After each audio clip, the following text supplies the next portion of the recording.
KBC में करोड़पति पति। सूरज के जीवन का एक ही फंडा था कि मेहनत तो गधा भी करता है, घर बैठे जो कमाए समझदार वही होता है। इसीलिए उसने कभी नौकरी ही नहीं ढूंढी। इस बात से हालांकि उसकी पत्नी शिखा बिल्कुल भी अग्री नहीं करती थी, पर फिर भी सूरज को समझाना बेकार था। टीवी में कैसे बनोगे करोड़पति का ऐड देखकर उसे लगा कि बस अब तो घर बैठे ही वो करोड़पति बन सकता है, और उसके पीछे उसने अपने सारे सोर्सेस एक्टिव कर दिए। 2 हफ्ते में उसके कलीग के साले के पड़ोसी के बेटे का सोर्स निकलता है जो कि उसे शो में पहुंचा सकता है, और सूरज उससे मिलने चला जाता है। अच्छा, तो हमें मुकेश जी बता रहे थे कि आप हमें शो में पहुंचा सकते हैं। हाँ, उसमें कोई तकलीफ नहीं है। मैं कल अगर कोशिश करूँ तो इसी महीने में आपका नंबर आ जाएगा। अरे ये तो बहुत बढ़िया हो गया। अच्छा, वो सिलेबस और क्वेश्चन पेपर का कोई जुगाड़ है क्या? हैं? उसका तो कोई जुगाड़ नहीं है। तो वो वाकई में कुछ भी पूछ सकते हैं? हाँ, वो तो बच्चन जी पर है, जो पढ़ते हैं वो पूछ लेते हैं। पहली कोशिश फेल होने पर अब सूरज के सामने एक बहुत बड़ा सवाल था कि आखिर जवाब कहाँ से लाए। तब शिखा ने एक सजेशन दिया, क्यों ना सूरज अपने चचेरे भाई सुमित से मदद मांगे, जो कि यूपीएससी की तैयारी कर रहा था। हालांकि इतनी मेहनत करना सूरज को समझ में नहीं आता था, पर कोई और रास्ता ना मिलने पर वो आखिर सुमित से बात करता है। अरे सुमित, हमारा कैसे बनोगे करोड़पति के लिए सिलेक्शन होने वाला है। तुम हमें थोड़े चिट बनाने में मदद करोगे क्या? अरे भैया, चिट बनाए तो सालों हो गए, उसमें हमारा एक्सपर्टीज नहीं है। बल्कि आप बोलो तो हम आपकी पढ़ने में ज़रूर मदद कर सकते हैं। हट, कैसी अनाप शराब बातें कर रहा है तू। सूरज ने सुमित को मना तो कर दिया था, पर तैयारी करने के सिवाय कोई चारा उसे दिख भी नहीं रहा था। खासकर जब 12 के पेपर लीक करने के एक्सपर्ट शुक्ला जो भी हाथ जोड़ लेते हैं। आखिर सूरज को सुमित के पास जाना ही पड़ा, और उसने सुमित और शिखा से वादा किया कि वो बहुत मेहनत करेगा।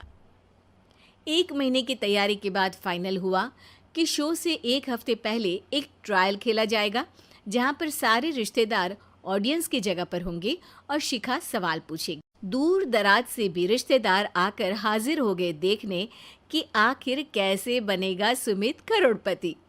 सब कुछ सेट था, और इतने में सूरज आकर अपना स्पीच देता है। ये 1 महीना मेरे लिए आसान नहीं था, पर अपने भाई सुमित और अपनी पत्नी शिखा की मदद से मैं इतनी दूर पहुंच पाया हूँ। मेरे मम्मी पापा के आशीर्वाद ने भी बहुत साथ दिया है मेरा। मैं उम्मीद करता हूँ कि आज के शो में आप लोगों को बहुत मज़ा आएगा। साक्षी पहला सवाल पूछती है, और पूरे कमरे में सन्नाटा छा जाता है। इंडिया में कितने स्टेट्स हैं? 3, सॉलिड, लिक्विड और गैस। अरे रुकिए, तो ऑप्शंस तो देने दीजिए। इतने में 5वीं कक्षा का चिंटू बोल उठता है। अरे क्या मामा, आप तो पहले सवाल पर ही आउट हो गए। अरे बेटा, पहला सवाल तो ट्रायल होता है ना। अरे तुम अब देखना। देखने जैसी बात तो थी ही। सूरज को इतना शांत किसी ने नहीं देखा था। कभी कभी तो लगता था मानो सूरज आंख खोलकर ही सो गया हो। मामा जल्दी करो प्लीज, कल सुबह पनवेल भी तो निकलना है। अरे हट, कंसंट्रेट करने दे मुझे। 3 सवाल में 3 लाइफलाइन खत्म हो चुकी थी, और अब चौथे सवाल पर भी सूरज का मौन नहीं टूटा। पर सूरज अभी भी हार मानने को तैयार नहीं था। उधर हर कोई सूरज को छोड़ सुमित को देख रहे थे। आखिर सुमित ने ही तो पढ़ाया था सूरज को। गजब बेइज्जती है यार। अरे बेटा, तो बाप का, दादा का, भाई का, सबका नाम बुड़वाएगा। अरे 3 लाइफलाइन ले ली तो भी तेरा कुछ नहीं होना है। अरे कोई इतनी बात करता है क्या शो पर? अरे बेटा, शो पर तेरे जैसे भी तो नहीं आते ना। सूरज की ये जंग आखिर 1 घंटे बाद 5वें सवाल पर खत्म हो गई, जब उसने इंडिया के नेशनल बर्ड का नाम कहा, कौवा।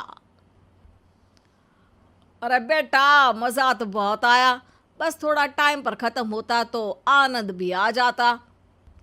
ताने बारिश के बूंदों की तरह बरस रहे थे और सूरज को भी समझ आ रहा था कि ये करोड़पति बनना शायद उसके बस के बाहर की बात है। पर वो आखिर ये बात मान कैसे लेता? वो सख्त लौंडा जो ठहरा, उसने सोचा कि बेइज्जती तो हो ही चुकी है, पर अगर मैं हार नहीं मानूं तो शायद कुछ हो सकता है। शिखा, तुम देखना, असली शो में आग लगा दूंगा, आग। करोड़पति बनूंगा मैं। हाँ, सब्जियां खत्म हो गई है घर पे, ले आओ। पहले पति बन जाओ, फिर करोड़पति बनना। अरे गजब बेइज्जती है यार। बेटा, अभी तो घर पर ही हुई है, 1 हफ्ते में तो तुम देश के सामने करवा कर आओगे। वैसे जब टीवी पर जाओ ना, तो बस अपने मम्मी का ही नाम लेना, ठीक है? कोई पूछे तो बोलना कि पापा नहीं है मेरे। अरे पढ़ाई की, पेपर निकलवाए, इतने सारे लोगों को खाना खिलवाया, क्या फ़र्क पड़ा? इसीलिए मैं कहता हूँ कि मेहनत तो गधा भी करता है, घर बैठे जो कमाए वही सिकंदर। लेकिन मामा, गधे भी जानते हैं कि हमारा राष्ट्रीय पक्षी मोर है।